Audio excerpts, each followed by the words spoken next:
Birth pains. When the pandemic disrupted educational systems, many liken it to birth pains. So it's been almost 3 years of painful contractions.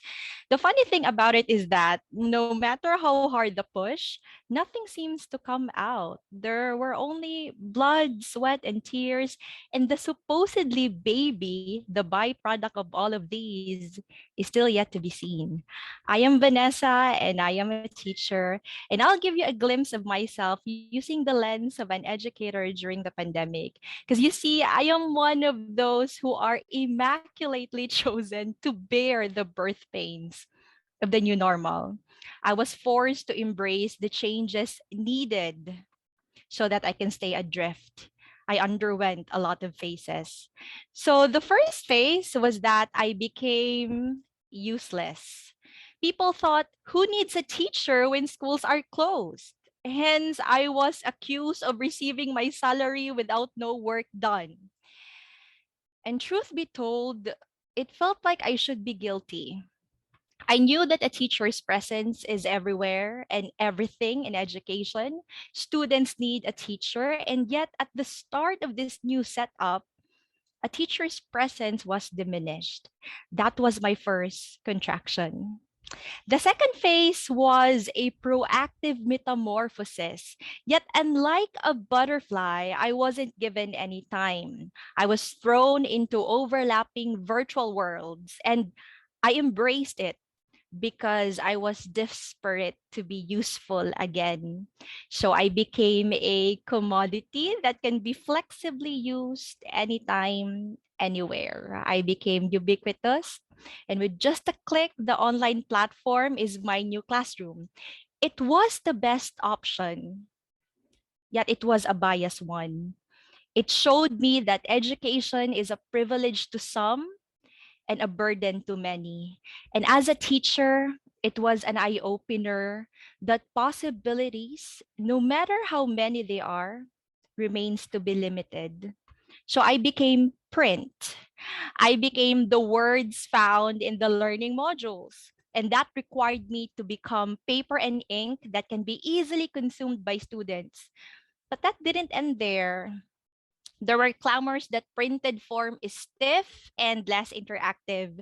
So hence radio and TV-based learning were introduced. And so I embraced the radio format. My voice became a teaching persona. Yet most students do not learn with only ears. So I became TV. I became a figure who is always happy and smiling at the camera, hiding the fact that we are at risk of getting the virus because we needed to be outside if we wanted to show something. And there were deadlines to catch up. So it was somehow an open secret that teachers were breaking health protocols just to come up with something. It was indeed an endless shift just to ensure that teachers' presence is still present, that we were never absent for our students. Then the third phase came, and I became an error. Teachers were bashed. We are a joke to society because mistakes found in the new learning platforms flooded the social media. And the mistake of one is the mistake of all, and these mistakes overshadowed our breakthroughs. Society has even mocked our sincerity. And then I realized, indeed, all things are possible, including defeat. But I can't blame society because education must speak of quality.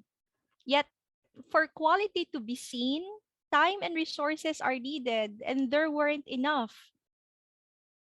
Still, I understood. It was a race, and I needed to run if I wanted to make pathways.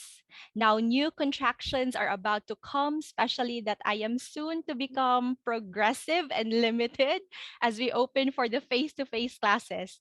That will be my new phase.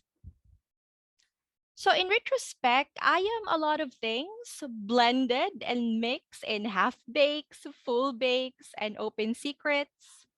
And this may sound like a speech of complaint, but there is truth in complaints.